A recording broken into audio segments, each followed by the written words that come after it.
Alright, chat, we got a flu game recording, unfortunately. I'm not gonna lie. Like, you can already probably hear it, bro. I'm not even gonna lie. We got a video from Hoop Venture, though. It's called How One Play Led to an NBA Finals Win. Shout out to Hoop Venture. He's always dropping good videos. Like I said, flu game, I'm losing my voice. I'm not gonna lie. But we gonna react to this, bro. The Thunder took Game 2 of the finals by 16 points, as they just controlled everything from start to finish. You could point to their suffocating defense as one of the main factors, but what caught my eye was the way that one specific offensive action completely picked apart the Pacers.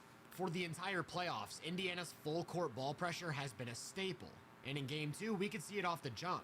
Nembhard immediately sprints into the backcourt to follow Shea like a shadow, making somebody else set up the offense.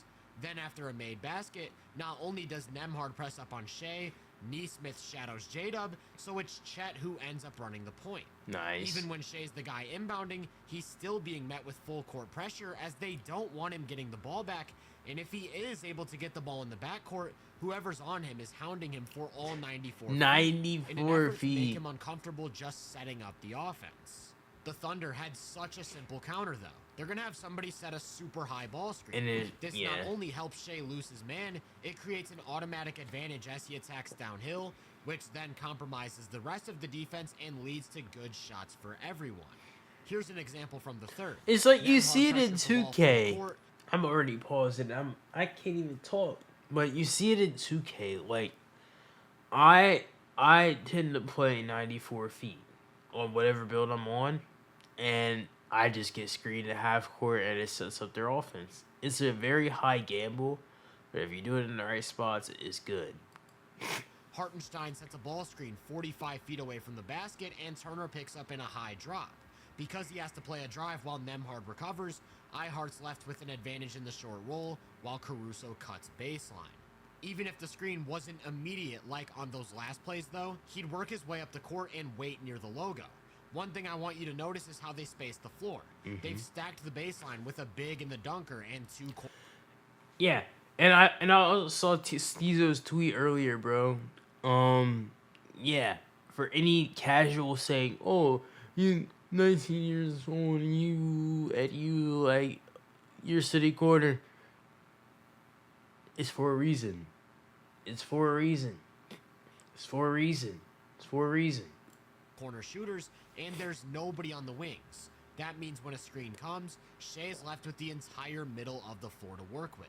And he's got the corners. Example. Because there's no help at the nail, when he turns the corner on a drive, help has to come from the baseline, which he easily beats with some crafty footwork and soft touch. So this is how they started most of their possessions. Bro, Dort is literally me, bro. Bro, Dort is literally me in every pickup game. To come from the baseline, which he rim running dude, taking the shot up against three people. I'm wide open.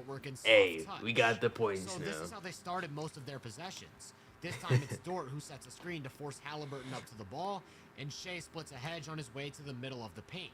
Again, help comes from the dunker, and Chet's but open. Now a fourth defender is going to drop from the corner, leaving Chet open for a three that he leaves a bit short.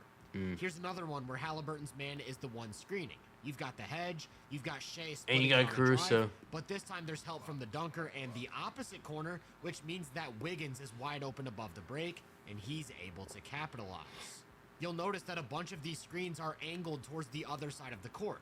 This is what's called a flat ball screen, and I almost like to think of it as an offensive lineman for Shea, the running back, to build up ahead of steam. And even on the misses, the process remained great. They wanted to attack Caruso flopping right there. What? Offense, Wallace sets one of those flat ball screens near half court, and Shea beautifully navigates space through multiple help defenders before getting to a great shot that just rims out. The thing about Indiana's point of attack defenders is that they're wanting to fight over the. The biggest issue is like Shay's not kicking half and he's out though. Like, I don't know. Top of every screen. So by turning the corner and going he's fast, a scorer though. He was able to get 2 feet in the paint at will. Remember, because both wings are empty, he's a threat to attack left or right. So if his defender overplays the side of the screen, he can reject it to get that paint touch. On this one, And then Chet definitely should have taken the corner 3, only to pass it up and try his hand at a one dribble pull-up mid. That's confidence The point right there. stands, though, that even He's if gotta it have wasn't it. an early offense or even a flat ball screen, most of OKC's plays started with Shea coming off a ball screen, turning the corner, and leaving the Pacers completely helpless. They really mixed it up in terms of who they were looking to attack. This time it's Siakam, and he's going to switch onto Shea, but can't keep him from getting to the paint for a layup. Between Siakam and Toppin, it was a mix of hedging and switching. This time Chet sets a screen, Siakam hedges, then Ihart sets a second screen, which forces Bryant to switch. Now Shea has a big-time mismatch with Bryant on an island, and all it takes is a blow-by to collapse the entire defense, leaving Chet with a wide open Nice. three. Real quick, I want to go back to the beginning of the play, though, Okay. because one thing I really liked from the Thunder was that they sprinkled in some double big minutes whenever Thomas Bryant was on the court. With both bigs in the game, they can be utilized in so many ways. More times than not, they went with Ihart as that high ball screener while Chet played from the dunker. And then you literally have a mismatch with Chet in the dunker, and then you have this guy ball watching. Bryant jumps out in a high drop, leaving the short roll advantage and lob. Like I said, Toppin was Bryant, that's another guy who the Thunder attacked. Got the 3 right he there opened too. the game in deep drop coverage, but Shea just used that space to turn the corner and get downhill, which then drew extra help and resulted in quality shots. As the game progressed, they started bringing Bryant closer to the level of screens in a high drop, and that not only makes it easier to find the short roll with a downhill advantage, it puts the big in a more vulnerable position to get beat if Shea turns the corner on a drive. Occasionally, they even had Bryant try out a hedge, only for Shea to continuously split the gap and get to the paint, draw help, then find the open man. There it is. Shot. It was the Kick it out to the 3. Miles Turner. He was either hedging or getting up in a high drop, and they just couldn't keep Shea from creating an advantage every single time down the floor. Halliburton was also hedging whenever he And this was video isn't clickbait either. Like, it really is. Like, one play leading to the win. Like, they're doing the same thing. Action. Just like with the bigs, he was splitting the gap. Flat ball screen. And making Kick all out the right reads sometimes. to get his Midi teammates good sometimes. shots. Then in the second half, the Pacers shifted to more of an early hedge, sending Halliburton above the level of the screen to take And then away you the just space kick and drive, it. Yeah. But all that did was leave Wallace with a 4-on-3 advantage, resulting in an easy floater. All that's to say, it didn't matter who OKC went at, they were getting an advantage. The worst case scenario for the Thunder in these spots is that the screen doesn't create any separation, and they don't have to bring extra help. Only now it's just a cleared out middle of the floor isolation, which is still That's a good incredibly shot. good offense. When rewatching the game, I actually hand-tracked every possession that the Thunder set a ball screen for Shea. By my count, there were 34 such instances, and on those plays, the Thunder generated 1.21 points per possession. For reference, their average half-court offense in the regular season scored 1.05 points, and in the playoffs, just 0.99. So they figured something out. Total possessions, I tracked all of the different nuances. If we look at this data by the location of the screen, half of them were set at or near the three-point line for 1.18 points per possession, while the other half were set at or near the half-court line for 1.25. If we look It just gives you more space. this data by who was defending the screener, 14 of them were defended by a big for 1.43 points per possession, 9 of them were defended by either Siakam or Toppin for 1.75 points, and another 9 were defended by Halliburton for just 0.78 points. Those Halliburton possessions aren't what you'd typically expect from that low of a number, though. He had one really good hedge in the second quarter that led to a Shea turnover, but outside of that, these are some of the scoreless possessions. You had that corner 3 opportunity from Chet, which he passed up for a 1-dribble pull-up. Then you had that corner 3 from Chet that he actually took and missed. You had the high hedge, which Shea navigated to get to the mid-range, where he missed a wide open jumper. And you had this play from the fourth, where Shea got into the paint, kicked it out to J-Dub, and he missed a warm-up jumper. So going back to the graphic, just because the numbers look great with Halliburton in the action, doesn't They're more necessarily like mean they were stopping OKC 110. from doing what they wanted to do. This Yeah. also shows up if we break the numbers down by coverage. A hedge was their most used coverage at 14, but most of them were Halliburton, and they gave up 1.14 points per possession. On the 9 possessions they switched, they gave up 1.25 points, and on the 10 possessions they dropped, they gave up 1.4 points.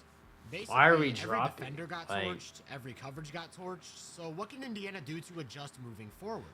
Remember, OKC's looking to empty the wings. In this setup, the Pacers could try to lift these two defenders up to the elbows, essentially zoning up the ball. That risks the corners, but it at least doesn't let Shea control the middle of the floor. In a similar vein, they actually went to a 2-3 zone in the third. That way the ball screen immediately gets handed off to the next wing, and there's nowhere to attack in the middle. Another potential tweak could be Indiana maybe getting a little bit aggressive with the pressure. Because of Shea's ability to get downhill, this really compromises help and unlocks the supporting guys, which led to 5 different... I don't know if I'm bugging, but I feel like a 1-3-1 could also work. I feel like if they do it right, yeah, 1-3-1. It really just depends though on how high 2 of the 3 are. Really, but then it just depends because OKC has their dudes in the corners, so different players scoring you have to do 2-3. I think we'll see. 15 points in game 2. In the same line of thinking, I'd like to see the Pacers try ducking under some of these screens. I mentioned they want to fight over. By my count, there were only 2 instances where they went under. On the first, Shea created a ton of separation, but ended up with an off-the-dribble 3, which you'll live with. And on the second, he didn't really have a free lane into the paint, tried to force contact and draw a foul, only to throw up an awkward shot. So I'd say there are a few different things they can try. The only problem is that even if they figure out how to cover the ball screens, that isn't the only thing they had trouble dealing with.